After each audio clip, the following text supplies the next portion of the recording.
សួស្តីអ្នកទាំងអស់គ្នាតើអ្នកដឹងទេថានៅប្រទេសជប៉ុនរញ្ជួយដីកើតឡើងជារៀងរាល់ខែតែផ្ទះមិនសូវរលំដូចប្រទេសផ្សេងទេតើហេតុអ្វីបានជាថ្ងៃនេះយើងមកស្វែងយល់គ្នាផ្នែកទី1រចនាបថនិងគោលគំនិតសំណង់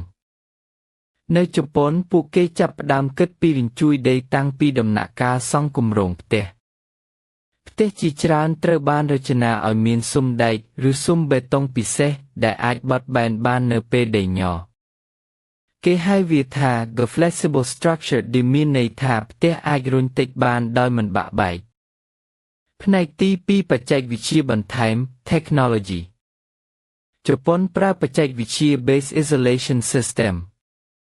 នេះជាបច្ចេកវិទ្យាដែលដាក់នៅក្រោមអគារដើម្បីអនុញ្ញាតឲ្យអគារលោតលើគ្រាប់យក្សឬស្ប្រាំងពិសេសពេលមានរញ្ជួយដីវាធ្វើឲ្យថាមពលរញ្ជួយដីត្រូវបំបែកមិនឲ្យប៉ះពាល់ដល់សំណង់ខាងលើផ្នែកទី3សម្ភារៈសំណង់និងសុវត្ថិភាព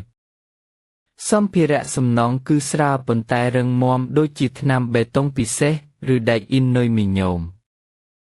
ក្រៅពីនេះការរចនាផ្ទះជប៉ុនក៏មានច្រកចេញបន្ទាន់និងប្រព័ន្ធរ៉ូតជូនដំណឹងពេលមានរញ្ជួយដីផងដែរផ្នែកទី4សារសំខាន់សម្រាប់អ្នកស្ដាប់